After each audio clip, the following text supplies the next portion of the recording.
Goldmine here challenged me to make a story out of the top of my head without thinking about it. Isn't that true, Goldmine? Yes, yes, yes. So what I'm planning to do is I'm gonna close my eyes while we stare at the screen of Friday the 13th, and I'm gonna try to make up a story as best and as detailed as I can. Warning: I will stutter and I will fail, so please enjoy this. I hope.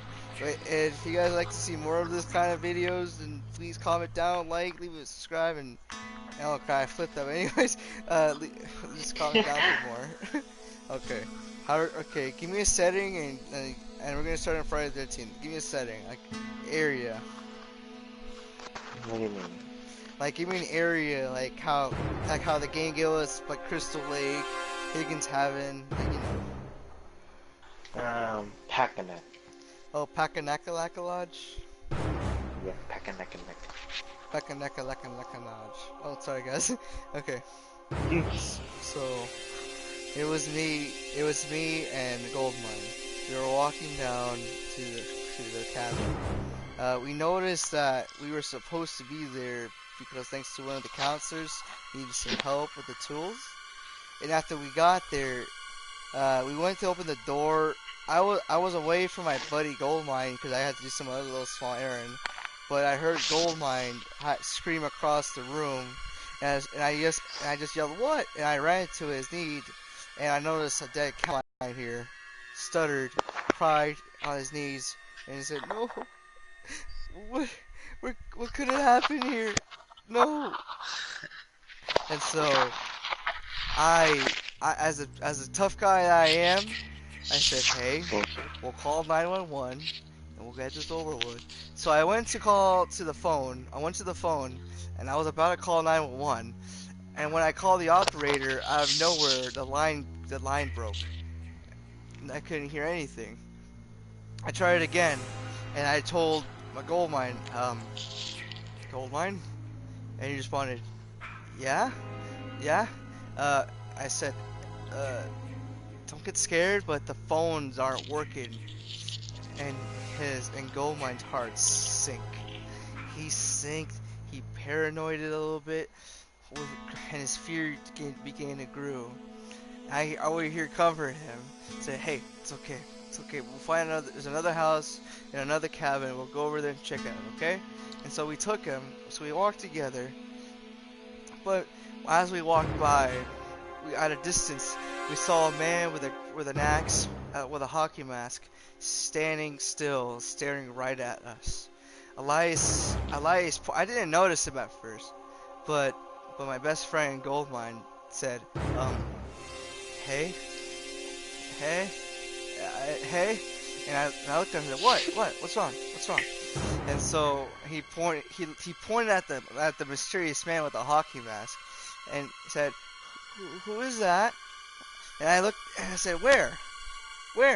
And he said, "Over there, over there. Don't you see him? Don't you see him? He's tall. He has an axe on his hand, and it looks like he's bleeding." And I looked and I tried to find the man with the hockey mask, and I said I couldn't find anything. Are you okay? And he looked down in shock, and Goldmine looked down in shock, and he looked up and said, "It's gone. He's gone." He said he's gone, and so he got terrified. But he tried to forget it, but he still was bothered by the idea of it.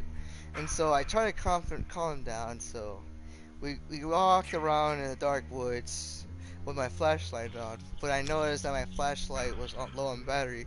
So we began to hurry to run to the other cabins to try out the phone to call in 911 for the investigation of the dead body inside the tool house. And so we did. We got there. We called 911, but we noticed the phone line was ripped out. And then my heart began to sink, and I got a little anxious about it. I said, "What? When did this happen?" And so we looked around. Oh, but then I realized in one of these rooms, the other counselor likes to leave a satellite phone. So we tried to go find it, and then we came across a room. We looked through the drawers and we found a satellite phone. And then we found the phone. We dialed in 911. We called them, and it said, "Okay, we're on our way. We're on our way." And so after that, we waited 1 minute together in that small cabin, and then Goldmine talked about the hockey man in the mask, staring deep right at me. Pause. Sorry, I had to pause it real quick. My controller just died. Sorry, guys. Okay. Oh my god. And so okay. So back to the story. So we so a minute gone by.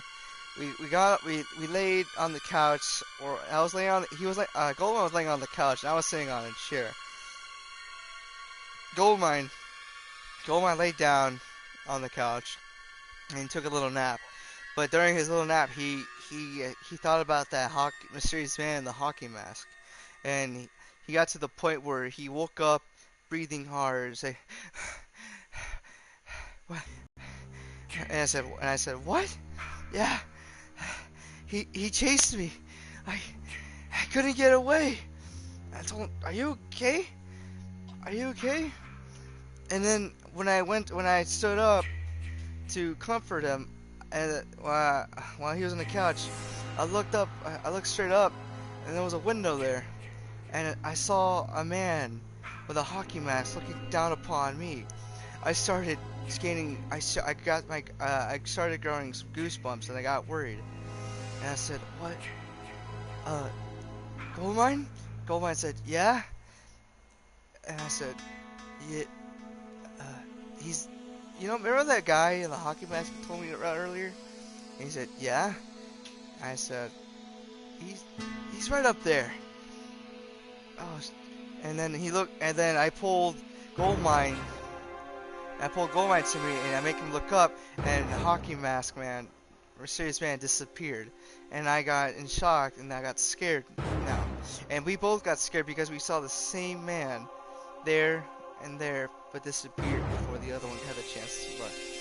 And so we heard the sirens of the cops, and then we started running. We started running with I still had my flashlight on, but it was low on battery, so we were still running.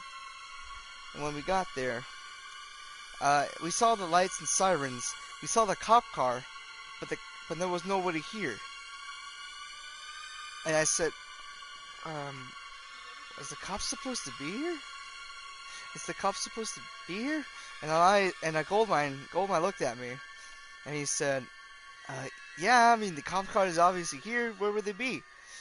And as I go look around the cop car, I noticed some files about this history of this Packanack where we're at, and it talked about a file of a man that drowned.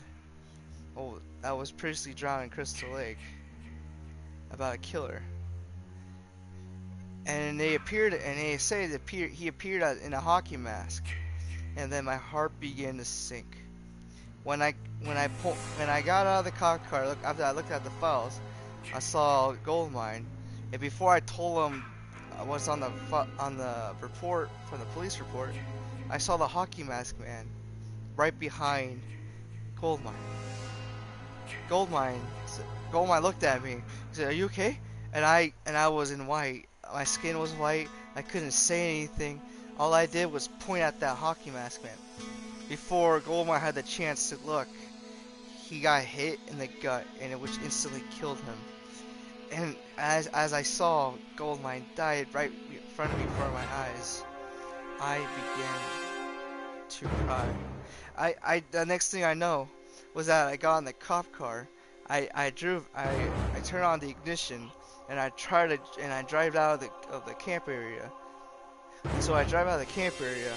When I'm right near the exit, the hockey mask man randomly appeared right in front of me, and which paused the car, which stopped the car entirely.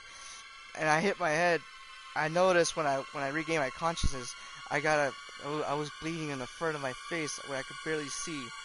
And so I got out of the car. Next thing I know, I was suffocating. And I got picked out of the ground. And that was that hockey mask man. He just looked straight into my eyes. And next thing I know, I started losing breath as he grabbed on my neck a bit tighter. And next thing I know, everything was turning white. as he crushed me, and I died. The end. There's that. There's the Friday the 13th story. What do you think about it, man? You think I did well? Goldmine? Goldmine. Goldmine. Goldmine.